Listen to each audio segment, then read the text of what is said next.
1991 தான் நான் தீவிரமா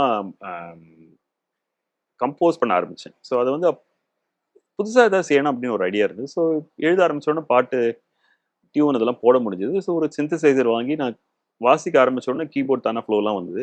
ஸோ நானே எனக்கு இண்டிபெண்டன்ட் ஸ்டடீஸ் அப்படின்னு சொல்லுவாங்க. ஸோ அந்த மாதிரி கோர்ஸ் எடுத்துட்டு வெஸ்டர்ன் மியூசிக் தியரி கத்துனேன். ஸோ ஜஸ்ட் ஒரு ஆவலால தான், ஒரு இன்ட்ரெஸ்ட் தான். அதுக்கு மேல வேற எதுவும் கிடையாது. அப்புறம் 92ல என் ஃப்ரெண்ட் ஒருத்தர் சொன்னார், இந்த மாதிரி ஒரு குறிக்கோள் இல்லாம நீ சங்கீதம் போடுறதுக்கு பதிலா ஆழ்வார் பாசுரத்தை எடுத்துட்டு நீங்க ஒரு ரெக்கார்டிங் பண்ணுங்களேன் அப்படின்னாரு. ஸோ ஒரு புஸ்தகத்தை வாங்கி எங்க அப்பா புஸ்தகம் வாங்கி அமைச்சார். லிஃப்கோ பப்ளிஷ் பண்ணது ஃபுல் 4000 திவ்ய பிரபந்தம் ஃபுல்லா படிச்சு முடிச்சேன். படிச்சு முடிச்சதே ஒரு டிரான்ஸ்ஃபார்மிங் எக்ஸ்பீரியன்ஸ் அப்படின்னு சொல்லலாம். பிகாஸ் அதுல வந்து எவ்வளவு விஷயங்கள் இருக்கு. அதை நம்ம படிக்கும்போதே நமக்கு என்னவோ பண்ணும் சிலதெல்லாம். இனம் புரியாமல் கண்ணீர் வரும். ஸோ அந்த மாதிரிலாம் இருந்தது. ஸோ சிலதை எடுத்து நான் ஒரு டியூன் போட்டு ஒரு ரெக்கார்டிங் பண்ணி 92ல ஏதோ ரிலீஸ் ஆச்சு அது.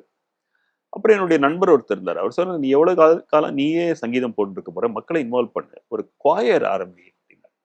குவாயரா? நம்ம குவாயர் தெரிஞ்சதுலாம் எம்பி ஸ்ரீனிவாசன் தான், தூர்தர்ஷன்ல பண்ணியிருக்காரு. ஸோ அந்த மாதிரியா அப்படின்னு யோசிச்சேன். ஸோ அவர் சொன்னார், நீ நீ என்ன பண்றியோ, என்ன ரெக்கார்டிங் பண்றியோ அந்த மாதிரி டியூன்லயே மக்களை பாட வைங்க அப்படின்னாரு. ஸோ நானும் தேடி பிடிச்சு ஒரு 20 பேர். அப்படின்னா என்ன அந்த குவாயர்? குவாயருங்கிறது சேர்ந்திசை. நம்ம ஊர் சங்கீதத்துல எல்லாம் தனியா தான் பாடுவோம். பிகாஸ் நம்ம music is about individual self expression.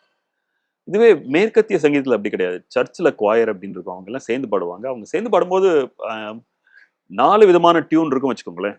அவங்க வாய்ஸ் ரேஞ்சை பொறுத்தது. அங்க 4 சேரும்போது ஹார்மனி அப்படின்னு ஒன்று அமையும்.